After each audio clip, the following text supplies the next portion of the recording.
जिसने कभी देश पांडे ने शादी लाल जी की पत्नी और तमाम एक्टर एक्ट्रेस के बारे में कुछ नहीं कहा जब उन्होंने राजनीति में कदम रखा। ही कुछ लोग आज मैथिली ठाकुर के बीजेपी में शामिल होने के बाद उसका विरोध कर रहे हैं। शायद उनको ये नहीं पता कि हमारा देश एक आज़ाद देश है और इस देश में हर कोई अपनी पसंद से, अपनी स्वेच्छा से और इस विचारधारा के साथ उनकी विचारधारा मिलती है वो उस पार्टी को ज्वाइन कर सकता है और उस पार्टी से चुनाव लड़ सकता है।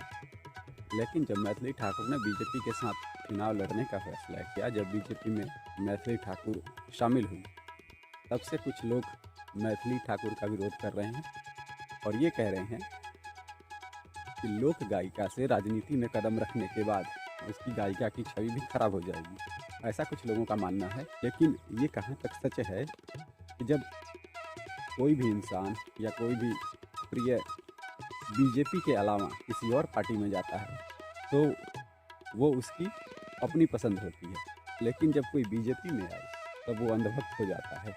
ऐसी कौन सी किताब पढ़ते हैं कुछ लोग, ये मुझे आज तक समझ में नहीं आया।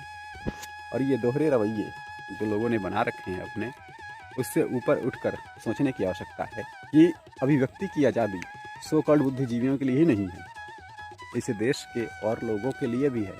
और ये बिहार की बेटी मैथिली ठाकुर, कुछ लोगों को शायद ना पता हो कि मैथिली ठाकुर बिहार की ब्रांड एम्बेसडर है और उसने कभी भी फुहड़तापन का समर्थन नहीं किया। उसने जब भी गाने गाए हैं बिहार की माटी के लिए गाए हैं, भारत की माटी के लिए गाए हैं, भारत की संस्कृति को हमेशा उसने ऊंचे रखा है। और ये वो मैथिली ठाकुर है जिसने अभद्रता के कारण बॉलीवुड में अपनी आवाज़ देने से मना किया। ये वो मैथिली ठाकुर है जो हमेशा अपने मंचों से भारतीय संस्कृति को आगे बढ़ाने का काम करती है।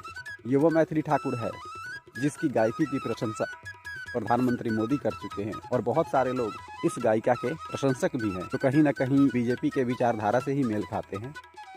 बहुत अधिक मात्रा में मैथिली ठाकुर को पसंद भी करते हैं और खासकर बिहार के लोग। लेकिन कुछ लोग कुंठा के कारण, राजनीति द्वेष के कारण आज मैथिली ठाकुर का विरोध कर रहे हैं। तो विरोध अपनी जगह है, समर्थन अपनी जगह है। समर्थन करने वाले भी समर्थन कर रहे हैं, विरोध करने वाले विरोध कर रहे हैं। राजनीति है, अभिव्यक्ति की आज़ादी सबको है, जिसका जो मन कर रहा है वो बोल रहा है। लेकिन जब मैथिली ठाकुर राजनीति में आ गई और अगर वो विधायक जीतती है और वो विकास नहीं कर पाती है, तब भी उसे जनता के सवालों का जवाब देना पड़ेगा। जय हिंद।